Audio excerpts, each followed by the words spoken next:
જો તમે કંકાઈ આવો તો તમને ચેકપોસ્ટ આગળ તમને રસીદ આપવામાં આવશે, જે ફોરેસ્ટ ઓફિસર દ્વારા આપવામાં આવે છે. તેના સિવાય તમને કોઈ જાતની અંદર એન્ટ્રી કરવા મળશે નહીં. એન્ટ્રીનો કોઈ ચાર્જ હોતો નથી, પણ અહીંયા તમારે ફરજિયાત રિસિપ્ટ લેવી પડશે, બરાબર? એટલે આ વસ્તુ ખાસ ધ્યાનમાં રાખજો તમે લોકો. તમે જેવા અંદર એન્ટ્રી કરો છો એની પહેલાં તમારે આટલી પ્રોસેસ કરવી પડે છે કે જેમાં તમારા ગાડીનો નંબર, અંદર વ્યક્તિ કેટલા છે, તમારો કોન્ટેક નંબર, તમે ક્યાંથી આવો છો, આ બધી જ વિગત તમારે આગળ ફોરેસ્ટ ઓફિસરો દ્વારા જે અંદર તમારા લિસ્ટમાં લખાવવાનું રહેશે.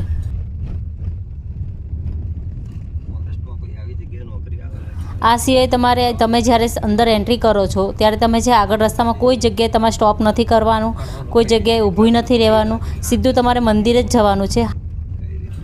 જો તમે અહીંયા સાંજના 6 વાગ્યા પછી આવો છો તો તમને અહીંયા એન્ટ્રી અને એક્ઝિટ બંને બંધ કરી દેવામાં આવે છે. કોઈ પરમિશન હોતી નથી ત્યાં અંદર જવા માટે. જો સવારમાં તમને 6 વાગ્યામાં અહીંયા એન્ટ્રી મળી જાય છે તો સવારમાં 6 વાગ્યામાં જેવા તમે એન્ટ્રી લઈને અંદર જાઓ છો તો રસ્તા પર તમને વાઘ, સિંહ, અનેક પ્રકારના હરણ, બધી જાતના પ્રાણીઓ તમને અહીંયા જોવા મળશે. અને જે જંગલમાં જે નજારો છે એ બી તમને ખૂબ સુંદર સવારનો મોર્નિંગનો તમને સારો જોવા મળશે. જો તમે અહીંયા આવો છો તો તમે ગાડી થોડીક હાઇટમાં ઊંચી હોય એવી લઈને આવજો, જેથી તમને પાણીમાંથી ગાડી કાઢતા તમને કોઈ જાતની તકલીફ ન પડે. જો તમે ચોમાસામાં આવો તો અહીંયા ખાસ ચેક કરાવીને આવજો, માહિતી લઈને આવજો કે ચાલુ છે કે બંધ. અમુક ટાઈમે રસ્તો આ પાણીના ભરાયેલા હોવાથી અહીંયા રસ્તો બંધ બી હોય છે.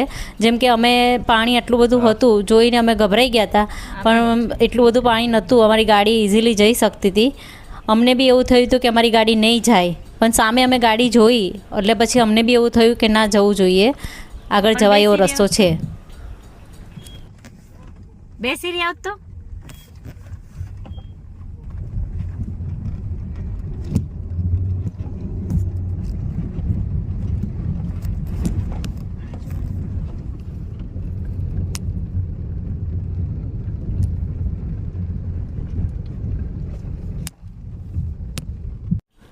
મંદિરે અમે પહોંચી ગયા છે. મંદિરના દર્શન કરીને અમે થોડા ફોટા પડાયા પછી અમે તરત બહાર નીકળી ગયા. બહાર નીકળ્યા પછી અમે હરણ જોયા.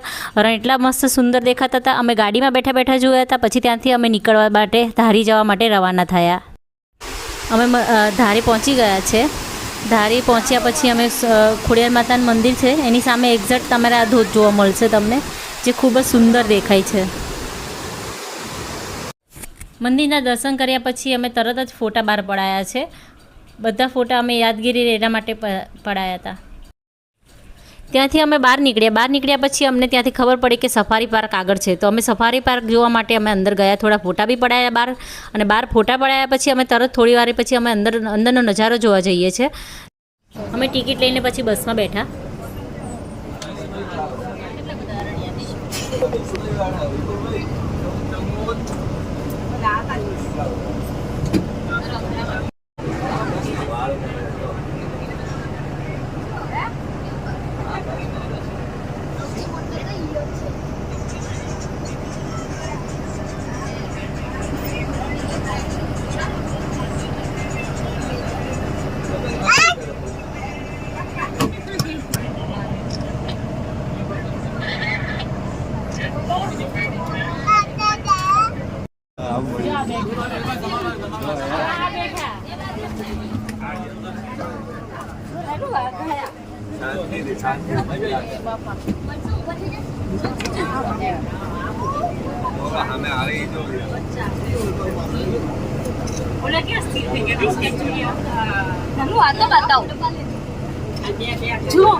જંગલ સફારીની મુલાકાત લીધા પછી અમે બધું ફૂલ એન્જોય કર્યા પછી અમે ત્યાંથી નીકળ્યા સોમનાથ